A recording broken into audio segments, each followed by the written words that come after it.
तो चलिए आज फिजिक्स देखते हैं। Work power and energy.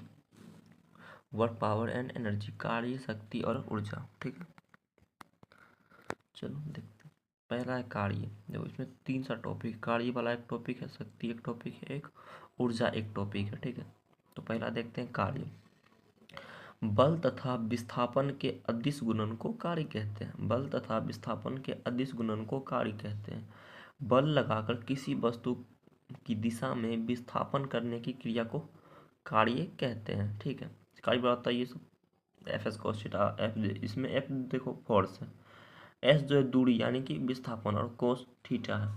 और कार्य का ऐसा ही मात्रक होता है न्यूटन मीटर या केजी मीटर स्क्वायर प्रति सेकंड स्क्वायर या फिर जूल। और कार्य का बीमा जो होता है, देखो केजी का एम हो जाएगा, मीटर के लिए एल स्क्वायर हो जाएगा मीटर स्क्वायर, और सेकेंड के लिए होता है टी, तो माइनस में हो जाएगा इधर T, M L square T पर -2 कार्य का मात्रक हो जाएगा, बीमा हो जाएगा। बट कार्य का सीजीएस मात्रक जो वो अर्ग होता है। ठीक है, और 1 जूल बराबर 10⁻7 अर्ग होता है, और 1 अर्ग बराबर 10⁻−7 जूल होता है। ठीक है, तो डब्ल्यू बराबर एफ एस कोस थीटा -1 से लेकर के +1 तक का वैल्यू होना चाहिए। उसके बाद वो क्या करा, समान दिशा में किया गया कार्य जो वो धनात्मक होता है। मतलब एक समान दिशा में कार्य को करना, एक समान दिशा में अगर कार्य करेगा तो वो धनात्मक, लेकिन अगर विपरीत दिशा में यानी कि घर्षण के विरुद्ध में कार्य करेगा तो वो ऋणात्मक। समान दिशा में करेगा तो वो धनात्मक, बट विपरीत दिशा में वो ऋणात्मक होता है। ठीक है, निम्नलिखित परिस्थितियों में शून्य कार्य जो शून्य हो जाता है, तो विस्थापन शून्य होने पर देखो, यदि वस्तु अपने स्थान पर रुकी हुई है या फिर वस्तु को धकेलने पर गति नहीं हो रहा है तो कार्य शून्य। जैसे किसी मतलब कि कोई दीवार को हम ढकेल रहे हैं तो क्या उसमें कार्य लगेगा? कार्य नहीं लगेगा, क्योंकि हम दीवार को ढकेल ही नहीं पाएंगे, तो कार्य 0 यानी शून्य हो जाएगा। यदि वस्तु अपने प्रारंभिक स्थान पर लौट आए तो उसका विस्थापन शून्य हो जाएगा, जिस कारण से कार्य ये भी शून्य हो जाएगा। ठीक है, जैसे वृत्तीय पथ पर जैसे ऊपर से ऐसे नीचे घूमना। ठीक है, जब किसी वस्तु को 90 डिग्री के कोण पर विस्थापित किया जाए तो कार्य, जैसे जब भी 90 डिग्री पर का हम कोण पर विस्थापित करेंगे तो वो कार्य शून्य हो जाएगा। जैसे देखो कूली जो होता है अपने सिर के ऊपर पूरा स्टेशन तक भी अगर चक्कर लगा ले, 10 किलोमीटर भी चल ले, तब भी कार्य 0 ही कहलाएगा, क्योंकि वहाँ से तो अति हुआ है ना। ठीक है, तो उसके बाद कुछ न्यूमेरिकल्स देख लेते हैं कार्य पर। एक वस्तु पर 10 न्यूटन का बल लगाकर 30 मीटर विस्थापन किया जाता है, तो कार्य इसमें पूछा है 10 मीटर का बल लग रहा है, 30 मीटर दिया है, तो एफ एस कोस पर फॉर्मूला पर लगाओ और फटाक से बन जाएगा। ठीक है, 10 या 30 300 और कोस 90 मान होता है 1, तो इसका आ जाएगा 30 न्यूटन।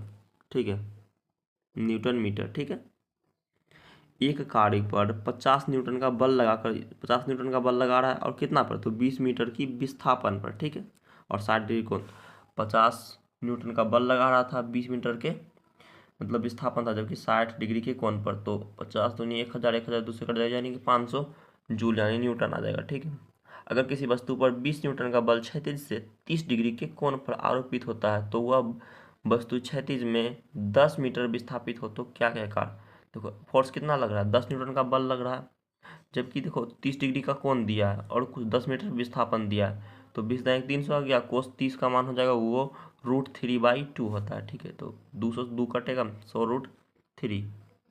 और उसके बाद अगर अगर वस्तु पर 5 न्यूटन का बल आरोपित हो, 5 न्यूटन का बल लग रहा है, वस्तु की बल की दिशा में 10 मीटर विस्थापित हो, बट इसमें देखो कोण नहीं दिया है तो हम कोस 0 डिग्री मान लेंगे, तो एफ का मान दिया है 5 न्यूटन, जबकि 10 मीटर विस्थापित हो, 10 5 50, कोस 0 डिग्री का मान होता है 1, तो 50 जूल हो जाएगा। इसके बाद देखो एक नया फॉर्मूला यहाँ से, ये W बराबर mgh, उस तरफ के था एफ एस कोस थीटा, जबकि ये है mgh। ठीक है, ये एफ कोस थीटा था, ये mgh। ठीक है, तो mgh वाला फॉर्मूला तब लगता है जब ऊंचाई या फिर सीढ़ी पर किया गया कार्य, ऊंचाई या फिर सीढ़ी पर किया गया कार्य।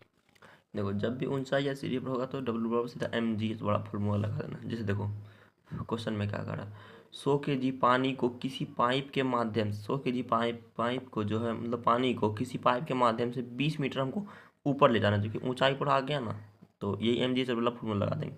मास कितना दिया है, मास जो है यानी द्रव्यमान जो दिया है वो 100 kg दिया है। ठीक है, जी का मान हमेशा 9.8 होता है, या अप्रोक्स 10, 9.8 या फिर अप्रोक्स 10, जबकि 20 मीटर हमको दिया है, हाइट दिया है। ठीक है, इसमें हाइट तो कितना आ जाएगा, कितना दो दो पर पावर दो 2 3 और 1 4, 4 को 0 हो जाएगा 2 गुण, यानी कि 20,000 सीधा हो जाएगा, गुना कर दे आ जाएगा। उसके बाद बोल रहा है 60 kg का एक सुरेश 2 न्यूटन का 2 मीटर मतलब 60 kg का सुरेश जो है 2 मीटर की ऊंचाई पर 15 सीढ़ी चढ़ता है तो किया गया कार्य पूछ रहा है।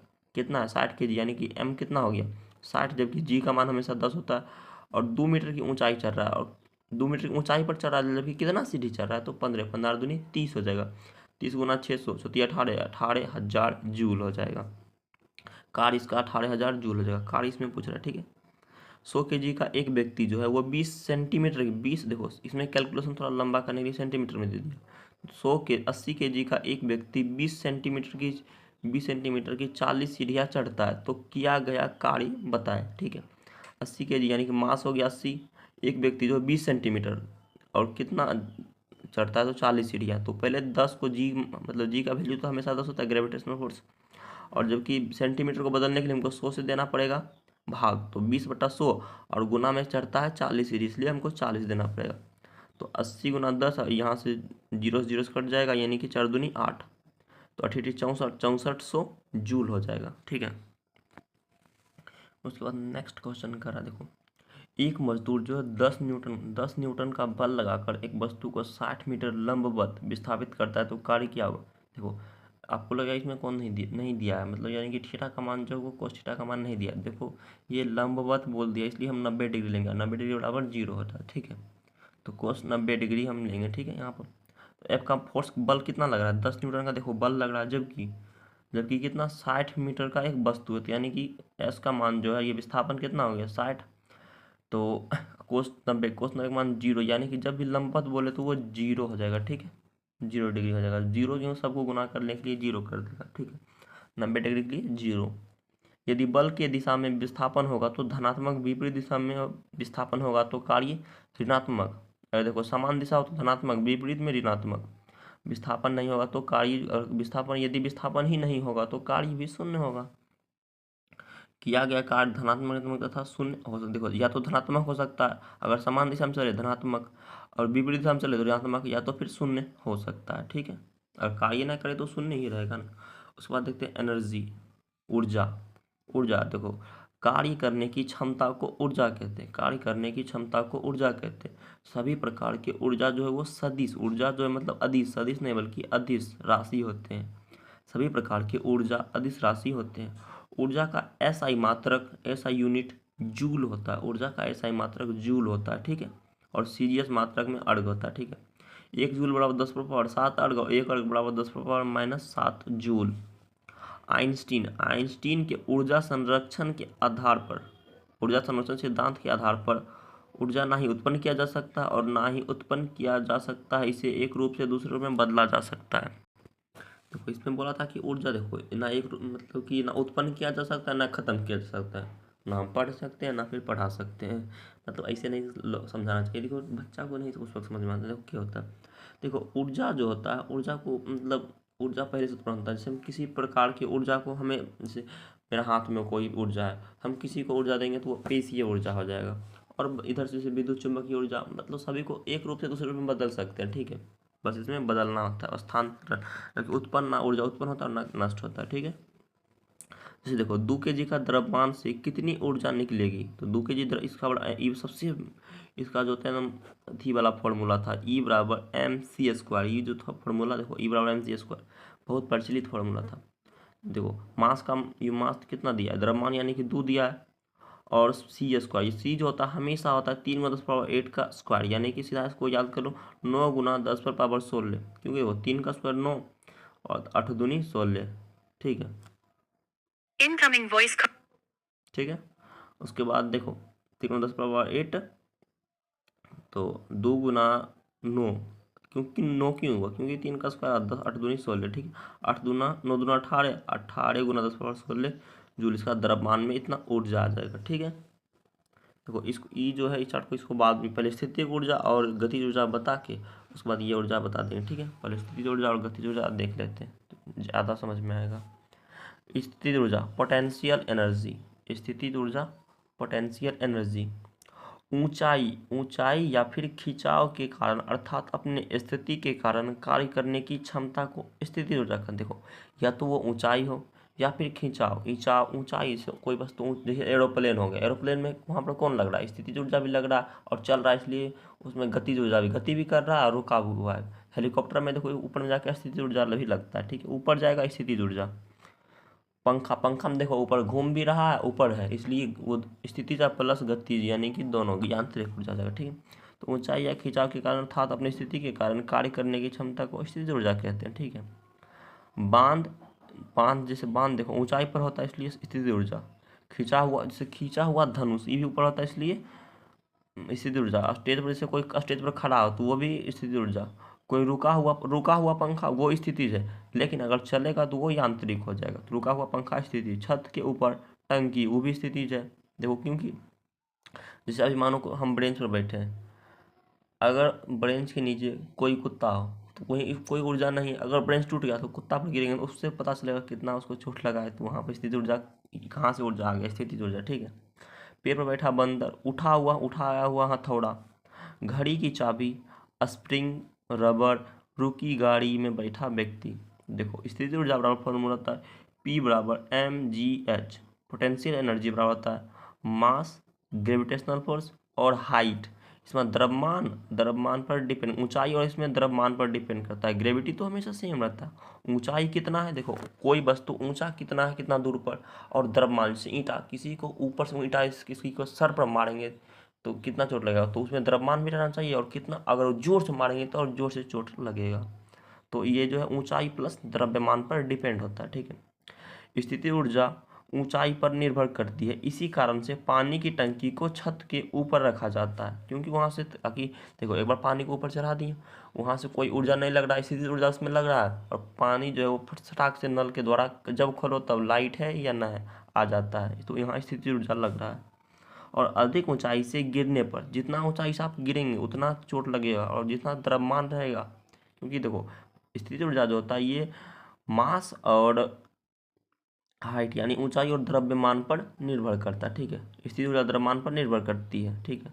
और इसी कारण से हैवी ड्यूटी वाला मतलब बहुत भारी हथौड़ा को बहुत भारी बनाया जाता है, ठीक है, हैवी ड्यूटी के लिए से रेलवे वगैरह के लिए।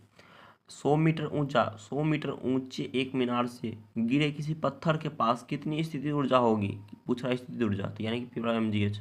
यदि वह पत्थर जो है यानी कि मास जो दिया है वो 40 kg का, और जबकि हाइट कितना है 100 मीटर का, तो मास दिया है 40, हाइट जो है वो 100 है, जबकि जी का मान इसमें देखो 20 हो जाएगा। क्यों, अपने देखो कुछ क्वेश्चन जी का मान जो दिया था ग्रेविटेशनल फोर्स, ये तो इसमें ये बदल ही नहीं सकता, ये हमेशा 10 रहता है, यानी कि देखो जी का मान जो होता है वो मतलब पूरा एग्जैक्ट वैल्यू 9.8 होता है, ठीक है। ये अप्रोक्स हम इसको 10 मान लेते हैं, ठीक है। तो m का मान कितना दिया है, m देखो मास है, ये 40 kg दिया है, जबकि ऊंचाई जो दिया है वो 100 है, और हमको जी का मान तो हमें पता ही रहता है 9 पॉइंट या फिर 10, यानी कि 4 पर बड़े 2 3 1 4, तो 40,000 जूल, 40,000 जूल स्थिति ऊर्जा होगा, ठीक है। नेक्स्ट क्वेश्चन देखते हैं, क्वेश्चन नंबर, इसमें बोल रहा है 75 kg का एक व्यक्ति, यानी कि मास दिया है 75 kg, ठीक है, और 71 मीटर ऊंचाई कुतुब मीनार पर चढ़ा है, यानी कि एच का मान जो दिया है वो फिर 71 दिया, और स्थिति ऊर्जा पूछ रहा है, तो एम का मान दिया 75, जी का मान हमेशा 10 होता है, और 71 मीटर ऊंचा है, तो इसको गुना कर देंगे तो आ जाएगा 53,250, ठीक है, इतना आ जाएगा इसका आंसर, ठीक है। 53,250 गुना करके आप कर लीजिएगा उसको। उसके बाद बोलो देखो स्थिति ऊर्जा के लिए P बराबर mgh, जबकि काइनेटिक एनर्जी यानी पोटेंशियल एनर्जी के लिए होता है P बराबर mgh, और काइनेटिक एनर्जी इसके लिए होता है 1/2 mv²। तो किसी वस्तु में गति के कारण कार्य करने की क्षमता को गति, जैसे जब भी कोई वस्तु अगर गति करेगा तो उसमें हमेशा गति ऊर्जा लगे, जैसे बहता हुआ पानी हो गया, फिर उड़ता हुआ जहाज, क्यों गति कर रहा है, तो उड़ता हुआ जहाज में देखो गतिज ऊर्जा भी होता है और स्थितिज ऊर्जा, तो यांत्रिक गतिज ऊर्जा प्लस स्थितिज ऊर्जा बराबर यांत्रिक ऊर्जा भी होता है। तो यहीं से आप ये भी समझ गए यांत्रिक ऊर्जा किसे कहते हैं, स्थितिज ऊर्जा प्लस गतिज ऊर्जा बराबर यांत्रिक ऊर्जा। जैसे पंखा ऊंचाई पर भी है और ऊपर में जाके गति भी कर रहा है, तो स्थितिज ऊर्जा भी हो रहा है और गतिज ऊर्जा यानी कि यांत्रिक हो रहा है पंखा, ठीक है। तो अगर गति करेगा तो गतिज ऊर्जा, ठीक है। और किसी भी गतिशील व्यक्ति में गतिज ऊर्जा होती है, तभी हम गति करते और चलते भी। देखो काइनेटिक एनर्जी बराबर 1/2 mv²। बहता हुआ जल, देखो इसमें गतिज ऊर्जा है, चलती हुई गाड़ी वो भी गति कर रहा है तो गतिज ऊर्जा, तैरता हुआ नाव, चलता हुआ पंखा, और चलाता हुआ तीर, ठीक है। उसके बाद देखो गतिज ऊर्जा पर कुछ देख लेते हैं न्यूमेरिकल्स। इस पे बोला एक वस्तु को द्रव्यमान को जो है यानी कि m को जो है ये 16 गुना करता है, m को 16 गुना करता है, m नहीं 16 बल्कि m को 16 गुना करने पर गतिज ऊर्जा क्या होगा। देखो 1/2 इसका 1/2 mv² फॉर्मूला होता है काइनेटिक एनर्जी का, k बराबर 1/2 m को जो होता है हम 16 गुना करते हैं, m गुना 16, ये v² आ जाएगा, इसमें दिया ही नहीं मान, तो हमको भी निकालना भी, तो 1/2 mv² 16 हो जाएगा, m भी ये दोनों गुना आ जाएगा, mv² और गुना में फिर 16, ठीक है। तो 1/2 इधर आ जाएगा और mv² बराबर, या फिर देखो 1/2 mv² बराबर होता है काइनेटिक एनर्जी, यानी कि के बराबर ही वही हो जाएगा, तो 16, तो k1 बराबर 16, यानी कि 16 गुना है तो ये 16 ये गुना रह जाएगा। क्वेश्चन में दम में कहाँ था इसमें बहुत ईजी क्वेश्चन, ठीक है।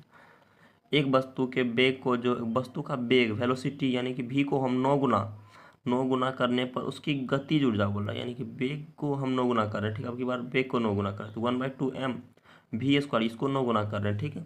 9 गुना किए, क्या बोला था वेलोसिटी बेग को v को हम 9 गुना करें तो 1/2 mv² गुना में 81 आ जाएगा, तो के 81 गुना आ जाएगा, ठीक। 1/2 mv² ये होता है मतलब काइनेटिक एनर्जी, तो k1 बराबर k गुना 81 इसका आ जाएगा आंसर, ठीक है। 9 का सीधा 81।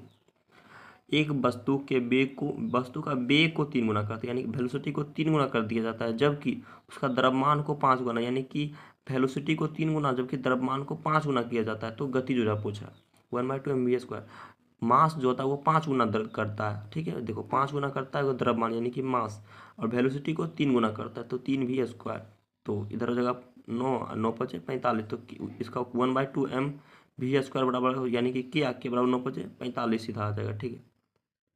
इसका सीधा स्क्वायर कर देंगे 5 गुना इसको किए, अब 5 दिया 3 का स्क्वायर, वेलोसिटी इसमें तो हो जाएगा 5 और गुना 9×45, ठीक है, 45 आ जाएगा इसका।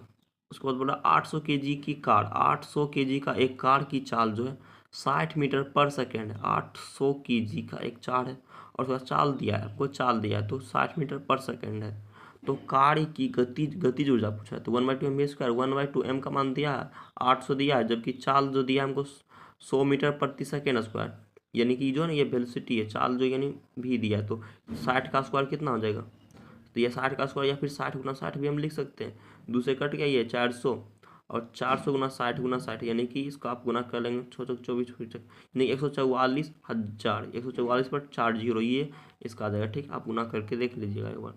तो ये गतिज ऊर्जा का न्यूमेरिकल्स था। अब उसके बाद हम स्थितिज ऊर्जा देख लिए, जो ऊंचाई पर हो, स्थितिज ऊर्जा जो गति कर रहा है वो गतिज ऊर्जा, और यांत्रिक ऊर्जा देखो स्थितिज ऊर्जा प्लस गतिज ऊर्जा बराबर यांत्रिक ऊर्जा, ऊंचाई पर भी हो और ऊंचा पर गति भी कर रहा हो तो वो यांत्रिक ऊर्जा।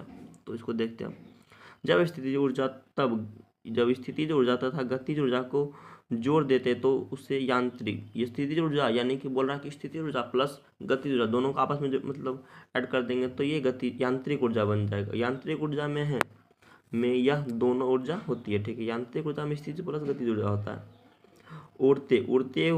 उड़ता हवाई जहाज, पतंग, तीर, चलती गाड़ी में देखो बैठा यात्री और चलता हुआ पंखा, ये सब यांत्रिक ऊर्जा है। किसी वस्तु को जब नीचे गिराया जाता है तो ऊंचाई घटने के कारण उसकी स्थितिज ऊर्जा भी घटने लगती है। देखो ये थोड़ा वीवीआई पॉइंट है, ठीक है। तो कोई वस्तु जब ऊपर से नीचे गिराया जाता है तो ऊंचाई देखो घटेगा, तो ऊंचाई घटने के कारण भी स्थितिज ऊर्जा घटने लगती है।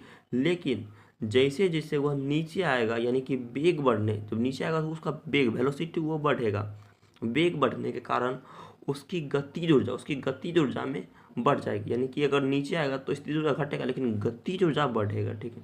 अर्थात कुल ऊर्जा यांत्रिक ऊर्जा नियत यानी कि यांत्रिक ऊर्जा जो मतलब कि यानी कि नियत रहेगा, स्थिरांक रहेगा, ठीक है। यांत्रिक बराबर गतिज ऊर्जा बढ़ेगा तो स्थितिज ऊर्जा घटेगा, अगर स्थितिज ऊर्जा बढ़ रहा है तो ये गतिज ऊर्जा घटेगा, ठीक है। स्थितिज यानी कि यांत्रिक ऊर्जा भी देख लिए। उसके बाद हम ये बचा हुआ था, इसको हम कन्वर्ट करने के लिए हम इसको देख लेते हैं एक बार, ठीक है।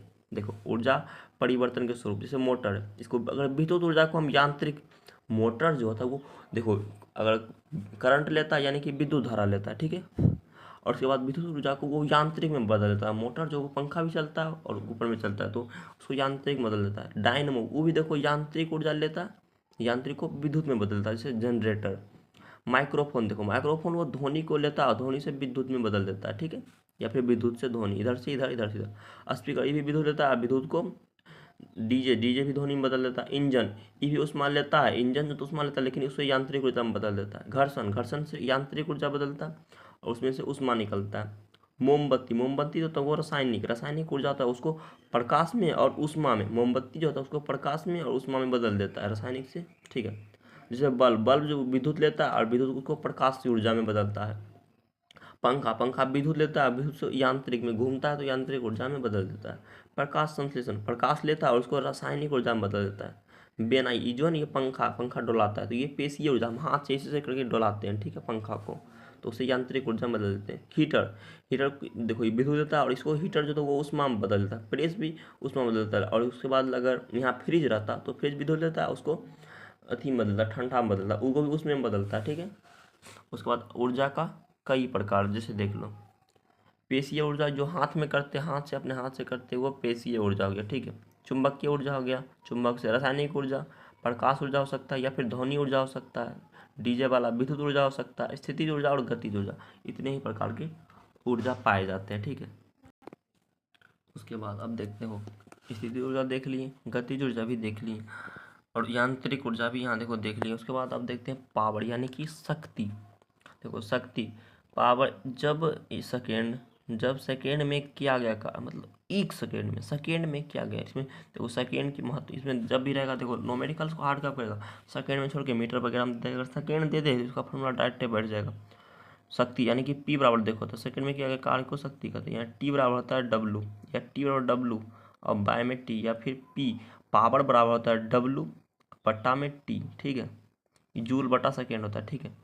शक्ति बराबर होता है जूल बटा सेकेंड, टी होता है सेकेंड, डब्लू जो होता है वो जूल, और वाट होता है डब्लू, वाट या फिर डब्लू, ठीक है, डब्लू वाट या जूल, जूल बटा सेकेंड, डब्लू बाई टी पर फॉर्मूला लगाएंगे। देखो एक हॉर्स पावर बराबर होता है 746 वाट। जैसे एक मेरा घर में जैसे पीला बल्ब लगा हुआ तो वो 100 वाट का होता है।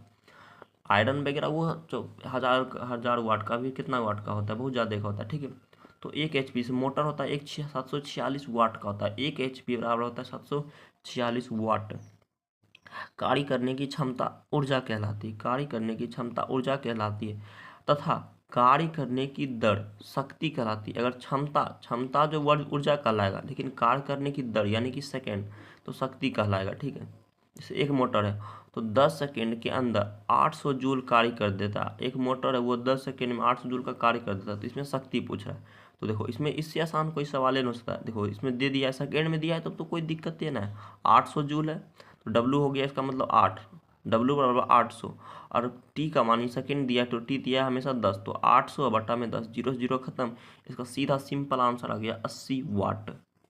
तो दूसरा क्वेश्चन देखते हैं, किसी कार पर 20 न्यूटन का बल लगाकर 30 मीटर दूर खिसकाने में 5 सेकेंड का समय लगता है। 20 न्यूटन का बल लगा रहा है और 30 मीटर के दूरी पर खिसकाने में 5 सेकेंड का समय लेता है। तो शक्ति बराबर, शक्ति हमसे पूछ रहा है, शक्ति बराबर फॉर्मूला पी बराबर डब्लू बाई टी।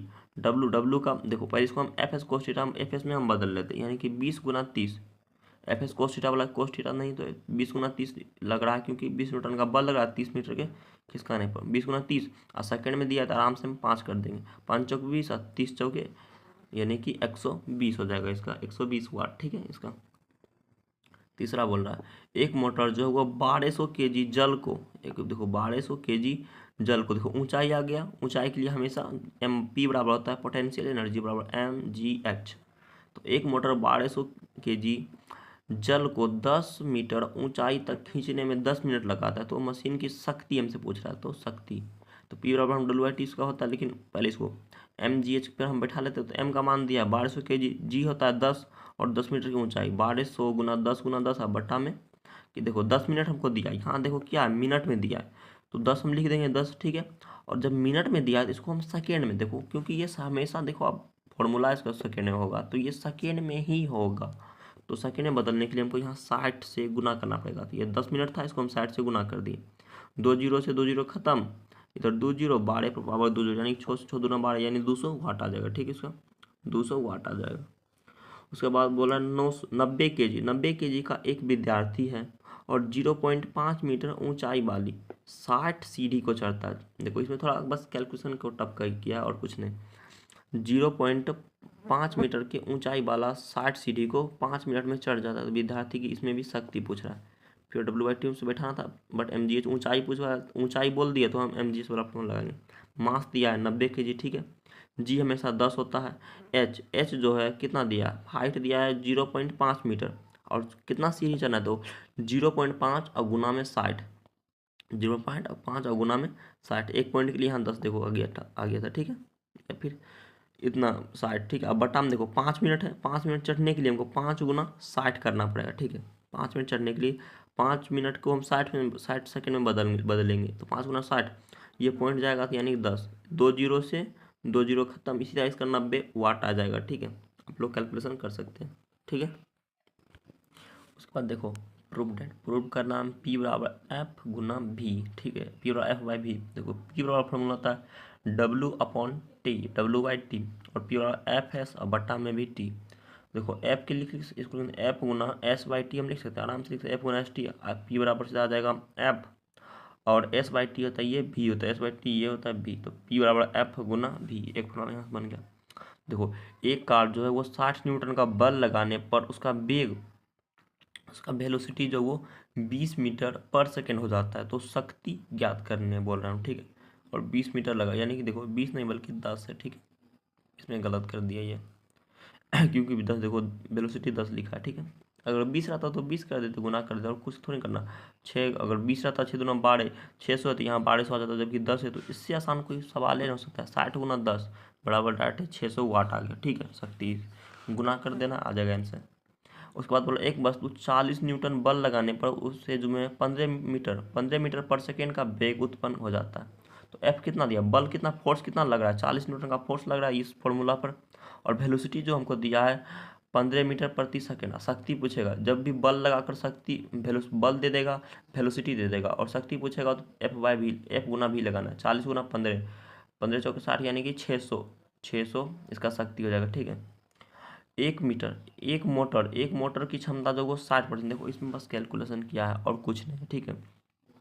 एक मोटर का क्षमता जो वो 60% है, इसको पहले पढ़ना है। और वह जो 50 गहरे तालाब से 100 kg जल को 5 मीटर में खींच सकता है। तो मोटर की कुल क्षमता, ये बस परसेंटेज को दिया है और कुछ नहीं। देखो टी बराबर क्षमता दिया 5, ये रुक जाओ, एच दिया है हमको कितना 50, ठीक है, एच 50 है, और जबकि जी 10 रहता है, एम है कितना 100 kg, ठीक है। हमसे पी पूछ रहा है मूल्य कितना क्षमता, पी बराबर W/2 mgh/t। तो 600 हमको एम दिया था, एम जो है मास जो है ये देखो कितना मास जो है ये 600 दिया था, और गुना में 10 होता है, और 50 हमको घड़ा तालाब खोलना है, बट्टा में 5 गुना 60, ठीक है। तो यहाँ से आ गया 1000 वाट। अब 1000 वाट को उससे हम कुछ नहीं करना है, परसेंटेज में 60% में हमको बदल देना है, ठीक है।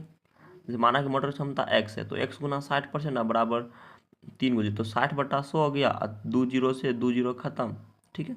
तो 6 ये सीधा इसका आ जाएगा, फिर 60 1000 गुना 100, 1000 गुना 100, ये गुना में चल जाएगा, ये बट्टा में चलाएगा, ठीक है। तो इसका 1 जीरो से 1 जीरो खत्म हो जाएगा, और इसको काट देंगे, इसका आ जाएगा कुछ नहीं, ये आ जाएगा इसका आंसर 166.66 वाट, ठीक है। बस इसमें देखो परसेंटेज में दे के थोड़ा अति किया था, और इसे कुछ क्वेश्चन हार्ड नहीं है, ठीक है।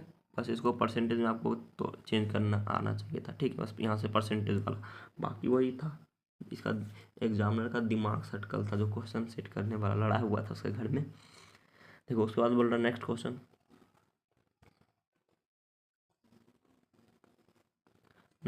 कह रहा है कि 373 मीटर गहरे तालाब से 360 kg पानी और 30 मिनट में निकालता है।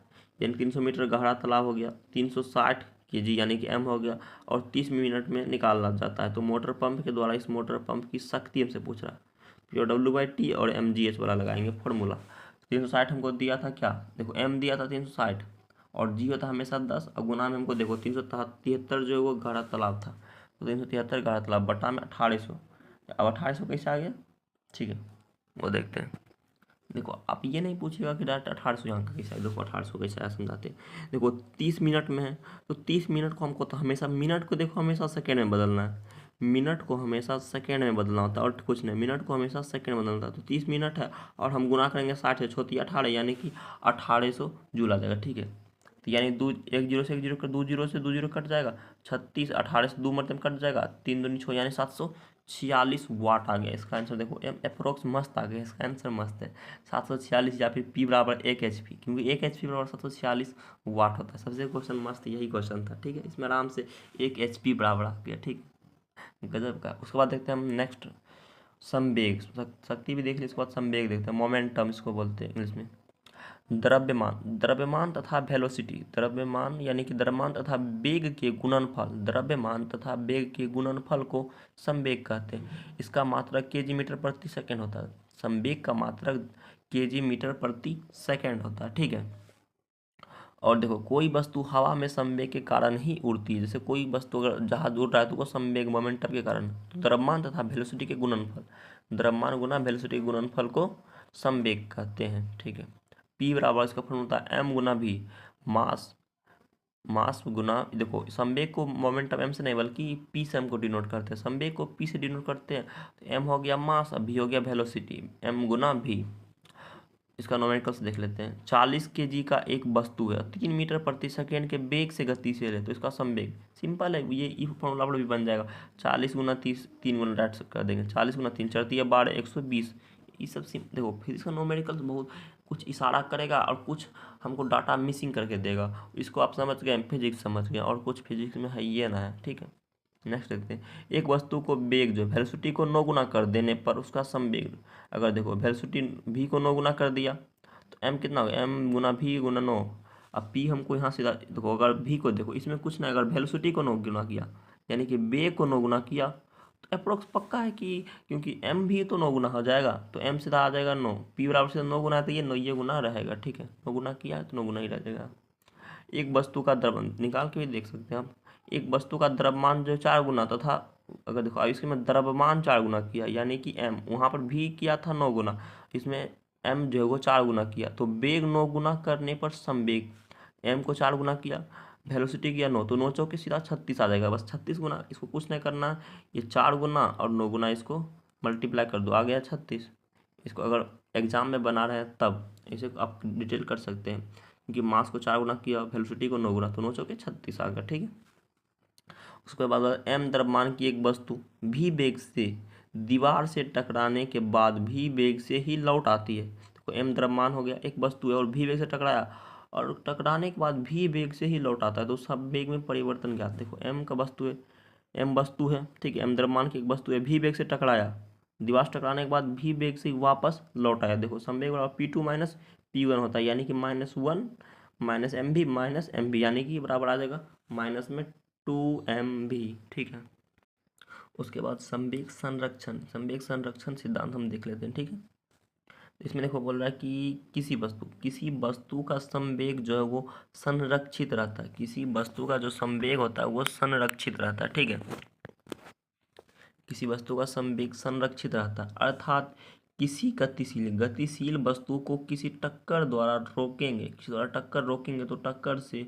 पहले का संवेग टक्कर के बाद का संवेग जो वो बराबर हो जाता है। ठीक है, यानी देखो इसमें क्या कर रहा है, और कोई वस्तु का संवेग जो वो संरक्षित रहता है। ठीक है, अर्थात यानी किसी कोई अगर गतिशील वस्तु तो किसी को टक्कर मारेंगे तो द्वारा जो है टक्कर का पहले संवेग टक्कर के बाद, यानी टक्कर से पहले ही, मुख्य रूप से टक्कर के द्वारा रोकेंगे तो टक्कर से पहले का संवेग और टक्कर के बाद का संवेग जो वो बराबर होता है।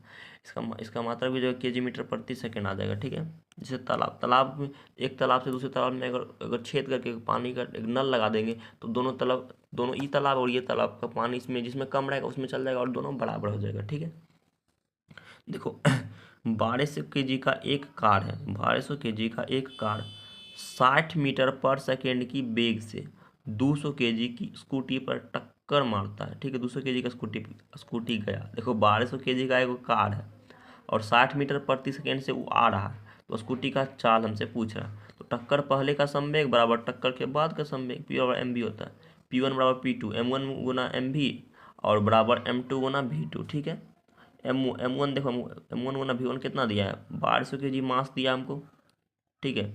अब V1 कितना दिया, V1 जो दिया है हमको 60 मीटर पर सेकेंड, 1200 गुना 60 मीटर पर सेकेंड। अब M2 देखो दिया कितना, 20 kg का इसका द्रव्यमान हो गया, स्कूटी का भी तो भारी होगा द्रव्यमान, हमसे V2 पूछ रहा है, ठीक है। तो 1200 इधर डाटे हम काट देंगे 200 से, इसका आ जाएगा 200 और 600 के 600 3600 यानी 360, V2 बराबर आ गया 360 मीटर पर सेकेंड, ठीक है। अगर इसका फिर या तो फिर इसका गुना कर देंगे यानी कि वर्षक वर्ष यानी कि 72,000, यानी कि इसका वेलोसिटी बराबर, यानी कि देखो इसको ये भी 72,000 ये भी 72,000 आएगा, इसको निकाल के आप करिए जोड़िएगा तो ये दोनों बराबर आ जाएगा, ठीक है। V2 का मान देखो गया कितना 360, अगर 360 गुना 200 आप करेंगे तो भी 72,000 आएगा, और 1200 गुना 60 यानी कि दोनों का वजन यानी कि बराबर हो जाता है, ठीक है। ये V2 का मान कितना निकल गया 360 निकला है ना। तो अगर आप नहीं विश्वास हो रहा है तो 200 गुना 360 कर दिए, 36 दुना 72, और देखो इसको गुना करते हैं 36 दुना 72, 2 जीरो 1 3 जीरो, यानी 72 इधर अभी 6 दुना 12 बरछक 72, ये 72,000 दोनों बराबर हो जाएगा, ठीक है। तो यही बोलता है समवेग, ठीक है, समवेग संरक्षण सिद्धांत। उसके बाद बोला 600 kg का एक तोप है, 600 kg का एक तोप 40 kg के एक गोले को, 40 kg का एक गोला है, 40 kg का एक गोले को 400 मीटर पर सेकेंड के वेग से फेंकता है, तो तोप का गति हमसे पीछे आएगा, ठीक है। यानी कि पीछे जब तोप मारेगा कितना आएगा, एगो देखो M1 कितना दिया है 600 kg दिया है, और M2 जो दिया है हमको ये 40 kg दिया है, और 40 मीटर पर सेकेंड हमको V1 दिया है। तो कितना देखो 600 गुना V1 और 40 गुना V2 हमको दिया, यानी कि 40 kg और 400 मीटर पर सेकेंड, हमको V1 इसमें पूछ रहा है। तो जीरो से 2 जीरो खत्म, 160 आ जाएगा इधर, देखो 40 से 24 यानी कि देखो इसमें कुछ नहीं किया, देखो 600 है, देखो या तो इसको हम देखो 4 चौक 16, इसको हम ऐसे लिख सकते हैं 16 पर 1 2 3, ये 2 जीरो से कट जाएगा, यानी कि 160 बटा में 6 आ जाएगा, ठीक है। इसको समझ गया ना आप। देखो इसको 4 गुना 4 हमको 16 लिखें, कितना 2 1 3 जीरो आ जाएगा, ठीक है। 16,000, अगर 2 जीरो से 2 जीरो इसको कट जाएगा, यानी कि बच गया 160 बटा 16। बस ये जो ये थोड़ा सा ये डायरेक्ट कर दिया था, आप लोग इतना कैलकुलेशन तो फिजिक्स पर इतना कैलकुलेशन आपको आना चाहिए। फिर 6 से 80, यानी कि 2 से अगर हम इसको काट दे 2 से काट देंगे तो 80 80 160, और 2 छः के 2 तिया 6, तो 80 बटा 3 यानी कि 3 से हम काटेंगे इसको तो 27 मीटर अप्रोक्स में 27 मीटर पर सेकेंड आ जाएगा, ठीक है। ऐसे हालांकि 81, बट अप्रोक्स में ऐसा चल सकता है, अप्रोक्स में ये चल सकता है, ठीक है। हालांकि कटेगा तो नहीं, लेकिन अप्रोक्स में, क्योंकि मैथ तो हम पढ़ने रहे। तो 5 kg तथा 12 kg का 2 गोला, यानी कि M1 M2 दिया है, ठीक है, दिया है 2 गोला है, और 30 मीटर और 20 मीटर भी दिया है, V1 V2 भी दिया है। एस के 20 मीटर पर सेकेंड के वेग से गतिशील टक्कर के बाद ये दोनों आपस में सट जाता है, ठीक है। तो उनके संयुक्त वेग हमको ज्ञात करना है। M1 V1 देखो 5 गुना 30 और 12 गुना 20 हमको दे दिया, M1 V1 plus M2 V2, और M1 M2 गुना V हमसे पूछा है, तो M1 हमको देने हैं कितना 17, 17 कैसे हुआ देखो M1 12 5 सीधा M1 और M2 दोनों हो जाएगा 17 गुना V, तो हमको V ये पूछ रहा था हमको निकालना, 17 भी बराबर आ जाएगा। देखो 150 प्लस दूसरा, ये इतना आप कैलकुलेशन वगैरह ये कर लीजिएगा, ये कोई हार्ड कैलकुलेशन नहीं है, ठीक है।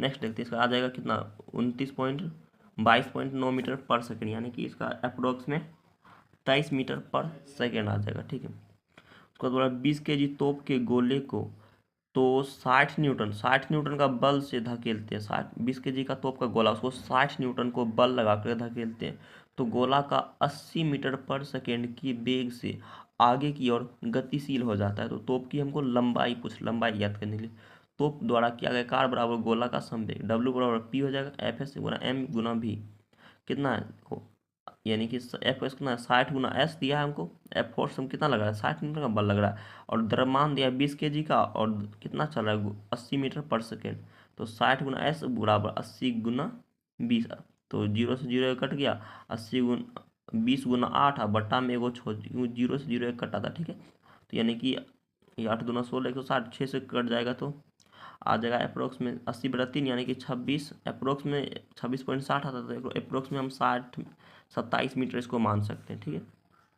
इसमें इतना थी नहीं। 15 ग्राम की गोली 3 न्यूटन का बल से एक बंदूक को धकेलता है, ठीक है। तो जिससे कि गोली की चाल 1000 मीटर हो जाती है, तो बंदूक की हमको लंबाई होगी, ठीक है, हमसे पूछा लंबाई। देखो 3S कितना 3 न्यूटन का बल लगा रहा है 3s, ठीक है। एफ एस पर क्वेश्चन लगता है तो 15, अब 15 ग्राम का है तो 15 ग्राम को हम 1000 में बदलने के लिए 1000 से हम गुना भाग दे देंगे। 15 ग्राम था, इसको हम 1000 में भाग दिया, गुना हम फिर कितना करना पड़ेगा, तो 1000 मीटर भी है, तो 1000 मीटर हमको गुना करना पड़ेगा। तो 0 से 3 जीरो कट गया, ठीक है। और उसके बाद ये 5 दिया, 3 से कटेगा 5, यानी कि 5 इस पर आ गया 5 मीटर सीधा, ठीक है। इसका आ गया 5 मीटर। उसके बाद गति जो जाता था संवेग में हमको संबंध मास बराबर वेलोसिटी बराबर होता है कि बराबर 1/2 mv² होता है गति ऊर्जा, ठीक है, संवेग में। तो 1/2 m² v², इसको हम लिख सकते हैं, इसको स्क्वायर m² देखो ऊपर में लिखें, और एक m से m देखो कट के आ गया, फिर से वही वाला, तो या इस पे लिख सकते हैं k बराबर 1/2 mv² बटा m, या फिर इतना को हम लिख सकते हैं p, तो k बराबर p², इसको लिख सकते हैं p बराबर mv², p बटा में 2m आ गया, ठीक है। ये याद रखिएगा थोड़ा सा, बस और कुछ नहीं, ठीक है। उसके बाद क्वेश्चन देखो कह रहा है इस पर फॉर्मूला पर बन जाएगा p² और 2m। देखो 4 kg का एक वस्तु है, 4 kg का एक वस्तु को संवेग 8 kg मीटर पर सेकेंड से गति ऊर्जा का हमको ज्ञात। देखो 4 kg दिया, 4 kg की एक वस्तु है, ठीक है, और 8 kg मीटर पर सेकेंड, तो 8 का स्क्वायर कितना होगा 64 हो जाएगा, बटा में 2m, मास हमको दिया था कितना, ये मीटर पर सेकेंड 8 kg, तो मास 2 गुना 4 है, 2m होता है क्योंकि 20 बटा 2m, तो 4 गुना 8, 64 बटा 8 8 64 हो जाएगा, यानी कि इसका 8 मीटर पर सेकेंड हो जाएगा, ठीक है। यदि संवेग में 10% की वृद्धि की जाए तो गतिज ऊर्जा में क्या प्रभाव पड़ेगा। संवेग में हमको बोल रहा है कि 10% की गति, इसका देखो एक फॉर्मूला था 2x + x² बटा 100, या फिर a + 1 ऐसे भी कर सकते हैं, 2x यानी कि कितना हो गया 2x 10 दूनी 20, 20x + x² यानी कि 10 का स्क्वायर 100, 100 बटा 100, 100 से 100 कट गया, 10 दूनी 20, चूँकि ये पूरा कटा इसलिए 1, तो 10 + 20 डायरेक्ट इसको लिख सकते हैं 20 की, लेकिन 20 इधर हुआ, एक पूरा कट के आएगा 1, तो 21% की इसमें वृद्धि की जाएगी, ठीक है, 21% की वृद्धि की जाएगी। स्प्रिंग की गतिज ऊर्जा, स्प्रिंग की देखो गतिज ऊर्जा होता है, गतिज ऊर्जा 1/2 kx² या k mv², 1/2 mv² या फिर kx², क्योंकि k नियतांक रहता है, 2x ± x² बटा 100, ये फॉर्मूला आता है कि इसको याद करेंगे, 2x ± होता है और ये फिर x² बटा 100, x लंबाई से परिवर्तन, k स्प्रिंग का नियतांक होता है। उसके बाद देखो ये फॉर्मूला पर हम इसको बना लेते हैं, ठीक है। देखो इस पर एक और नोमेरिकल्स 1/2 x², इस पर यहाँ देखो नोमेरिकल्स दिया हुआ है, ठीक है। चलो इसको भी देख लेते हैं। देखो m द्रव्यमान की एक वस्तु को लटकाने पर स्प्रिंग की लंबाई में 3 मीटर परिवर्तन होता है, तो स्प्रिंग की गति ऊर्जा पूछा, ठीक है। तो 1/2 स्प्रिंग अगर गति ऊर्जा होगा तो 1/2 kx², इसको अभी पीछे फॉर्मूला देख चुके हैं, 1/2 kx², के नियतांक होता है x होता है, ये मान इसका 3 मीटर, 1/2 3 का स्क्वायर होगा 9, तो 1/2 गुना 9, तो यानी कि अप्रोक्स में अगर काटेंगे 2 से तो हमको 4.5 आ जाएगा, तो क्या आ गया 4.5, ये है 4.5, ठीक है, के, ठीक है। आवेग, उसके बाद हमको पूछ रहा है आवेग, आवेग क्या होता है, देखो वस्तु बड़ा बल जब छोटा समय के लिए लगता है, देखो जब भी वस्तु, जब मतलब वस्तु जो वो वस्तु नहीं बल्कि जबकि बहुत बड़ा बल, मतलब बहुत बड़ा बल हो, बहुत बड़ा बल जब छोटे समय के लिए लगता है, इसे उसे आवेग कहते हैं हम। तो जब बहुत बहुत बड़ा बल लग रहा है, यानी कि बहुत बड़ा बल जब छोटे समय के लिए लगता है तो उसे आवेग कहते हैं। इसका बल गुना समय, इसका फॉर्मूला होता है न्यूटन इंटू सेकेंड होता है, ठीक है, न्यूटन इंटू सेकेंड। जैसे एक थापड़ किसी को जोर से मारते हैं, जैसे देखो एक थापड़ झापड़, यानी कि एक थापड़ हम किसी को जोर से मारते हैं तो इसमें जो है वो कि बहुत बड़ा बल लगता है, हाथ देखो बहुत बड़ा बल लगता है, ठीक है। और उसको एक थापड़ इसको मारेंगे किसी को मच के एकदम कुछ सेकेंड के लिए, तो खटाक से उसको लगे हम झंझना जाएगा, तो बॉल से लगा उसके बाद चोट भी, और फिसल के गिरने से टूटी जो हड्डी टूटता है, कितना लगता है, बहुत बड़ा बल लगता है, छोटे समय के लिए लगता है, ठीक है। और सर्कस में एक साथ कई ईंटों को तोड़ना, अन्य प्रकार की झटका, इसमें सिर्फ कति झटका लग जाएगा। तो आवेग बराबर होता है बल गुना समय, मात्रक होता है न्यूटन प्रति सेकेंड। तो 40, इसी सब आसान क्वेश्चन था, 40 न्यूटन का बल है, 3 सेकेंड के लिए काम करता है, तो 40 चढ़तिया एक बार यानी कि 120 न्यूटन सेकेंड हो जाएगा, न्यूटन सेकेंड इसका मात्रक होता है, ठीक है। आवेग तथा संवेग में संबंध, आवेग बराबर होता है बल गुना समय, तो बल होता है m a, आवेग बराबर m a गुना बल का सूत्र होता है F बराबर होता है ma, फोर्स बराबर होता है F बराबर ma, समय के लिए t होता है ma, यानी डेल्टा v बाई टी, इसको लिख सकते हैं m बराबर delta v by T Guna t, m हो जाएगा इधर v2, इसका v2 हो जाएगा v2 माइनस v1, और mv2 बराबर mv1 हो जाएगा, ठीक है। तो या फिर p2 या p-1 इसको लिख सकते हैं, या आवेग बराबर संवेग में, आवेग बराबर संवेग में परिवर्तन, यानी कि दर बराबर बल होता है, जबकि संवेग में परिवर्तन ही है। ठीक है, जैसे देखो ये लास्ट ही है। अब क्रिकेट की एक बॉल रोकने पर आवेग के कारण चोट लगता था। आवेग को कम करने के लिए जो है हमें संवेग का घटना चाहिए। इसी के कारण खिलाड़ी जो अपने हाथ को खींचता है, पीछे की ओर खींचता है, ताकि वेग घटने से संवेग घट जाए। देखो जब भी, क्योंकि ये आवेग देखो तुरंत लगता है, एक बहुत बड़ा बल लगता है, लेकिन छोटे समय के लिए लगता है, फटाक से लगता है, चोट लगता है। इसलिए जो क्रिकेट खिलाड़ी होता है वो आवेग, देखो की बोला, क्रिकेट के बॉल रोकने पर आवेग के कारण चोट लगता है, आवेग के कारण चोट लगता है। अतः आवेग को हमको कम करने के लिए जो होता है क्रिकेट खिलाड़ी वो आवेग ताकि कम करेगा हाथ पीछे करके, इसलिए उसे चोट कम लगेगा। और आवेग वहीं से लगेगा, झट से नहीं, उसका बहुत ना बल लगेगा तो बहुत चोट लगेगा। ठीक है, तो घटना को इसी चाहिए, इसी कारण से खिलाड़ी अपने हाथ को पीछे खींचता है। वेग घटने से संवेग घट जाए, और देखो जब वेग घटेगा संवेग भी घट जाएगा, आवेग कम हो जाएगा अपने आप। ठीक है, इस पर नोमेंक्लेचर से देख लेते हैं। एक वस्तु का संवेग जो देखो 60 के जी मीटर पर सेकेंड से घटकर 40 के जी मीटर हो गया। ठीक है, ml हो गया, यानी कि 60 और 40, 60 में से अगर 40 घटा देंगे कितना आ गया, P2 माइनस P1 होता है, 60 में 40 घटेगा, ये बाढ़ आ जाएगा। ठीक है, उसके बाद बोला संवेग तथा बल में संबंध। संवेग तथा बल, संवेग परिवर्तन दर बटा में टी हो जाएगा। P2 माइनस P1 हो गया, ये इसका अथी होता है। देखो P2 संवेग में परिवर्तन का दर। ठीक है, तो P2 माइनस P1 बटा में टी, P2 बराबर MV2 माइनस MV1 होगा, टी तो M कॉमन आ जाएगा इधर, V2 माइनस V1 बटा टी, यानी कि संवेग में परिवर्तन, संवेग में परिवर्तन का दर अगर होगा तो ये बल, जबकि आवेग, आवेग होता है संवेग में परिवर्तन बराबर आवेग। ठीक है, संवेग में देखो अगर परिवर्तन बोले तो आवेग, और दर बोलेगा तो बल, तो इसको याद रखना अच्छी तरह से, दर और परिवर्तन। ठीक है, इसको कंफ्यूज नहीं होना है, तो दर और बल। तो एक ट्रक का संवेग जो है वो 600, एक ट्रक है उसका संवेग जो वो 600 के मीटर पर सेकेंड से बढ़कर 900 के मीटर पर सेकेंड होने में कितना समय लगता है, तो 2.5 मिनट लगता है। तो ट्रक पर कितना बल लगेगा, ठीक है, कितना न्यूटन का बल लगेगा, कितना देखो 900 केजी का, 900 मीटर पर सेकेंड होने में पूछ रहा है, तो 900 गुना 900 में 600 घटाएंगे, यानी कि 900 में से 60 को हम घटाएंगे। ठीक है, ये 60 है, 600 है, 60 को घटाएंगे। ठीक है, चट्टाई जो है ना दिमाग खराब कर देता है, यहाँ 60 है तो यहाँ देना 60 है, ये सब टाइपराइटर का मिस्टेक होता है। तो ये 900 में से 600 घटेगा 300, और 2.5 को हम गुना करेंगे, क्योंकि मिनट में इसको हम सेकेंड बदलने के लिए 60 से, तो 300 बटा 150, यानी कि 150 गुना 2 मरतब, इसका हो जाएगा 2 न्यूटन। ठीक है, 2 न्यूटन इसका बल आ गया। ठीक है, 2 न्यूटन का बल लगेगा। उसके बाद बोला टक्कर, यह मुख्यतः 3 प्रकार का होता है, प्रत्यास्था टक्कर, अप्रत्यास्था टक्कर, पूर्ण प्रत्यास्था टक्कर। ये सबको इंपॉर्टेंट है, बस एक बार पढ़ लेते इसको। देखो यह जिस वेग से टकराता है उसी वेग से लौटेगा, जिस वेग से टकराएगा उसी वेग से लौटेगा, तो प्रत्यास्था टक्कर। और इसमें गतिज ऊर्जा संरक्षित रहती है, इसमें संवेग संरक्षित रहता है। ठीक है, और एक होता है प्रत्यास्था, प्रत्यास्था गुणांक होता है ई बराबर होता है एप्सिलॉन बराबर, वो एप्सिलॉन बराबर 1 होता है। ठीक है, अप्रत्यास्था टक्कर, यह जिस वेग से टकराता है उससे कम वेग से, यानी जिस वेग से टकराएगा उससे कम से लौटता है, इसमें गति जो है संरक्षित जो है वो नहीं रहती है, लेकिन संवेग संरक्षित रहता है। ठीक है, जैसे ई ग्रेटर देन 1 एप्सिलॉन बराबर। ठीक है, पूर्णतः अप्रत्यास्था टक्कर, इसमें देखो कई वस्तु दूसरी वस्तु से टकराकर उस वस्तु पर चिपक जाएगा तथा उसको अपने साथ जोड़कर एक ही वेग से चलने लगेगा, इसमें गतिज ऊर्जा जो वो संरक्षित नहीं रहता है।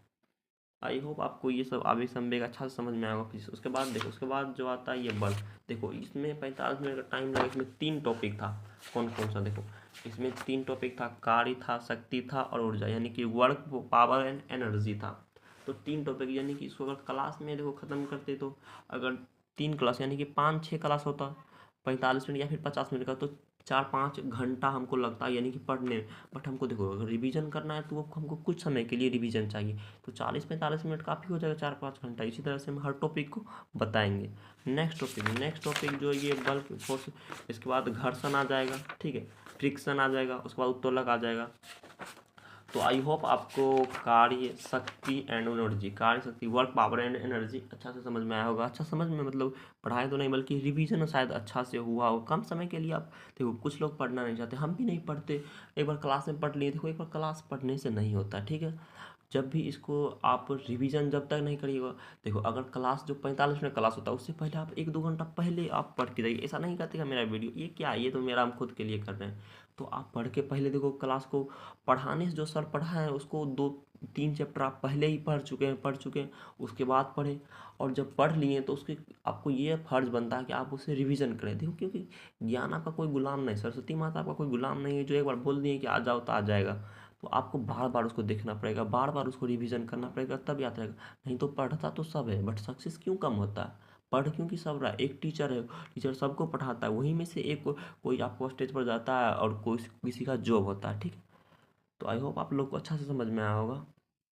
बस समझ में तो आप लोग समझ में सब आता है, क्लास में बहुत अच्छा समझ में आता है, बट आपको रिवीजन के लिए आप नहीं पढ़िएगा, भूल जाइएगा। ऐसा हम भी हो चुका है। फिर हमने आपको अपने आपकी गलतियों को देखा और हमको क्या लगा अच्छा, हमको जैसे ये यूट्यूब का माध्यम अच्छा लगा, हो सकता है आपको कुछ और लगे रिवीजन का तरीका, बट रिवीजन करिए, बिना रिवीजन का कुछ नहीं हो सकता है, ठीक है।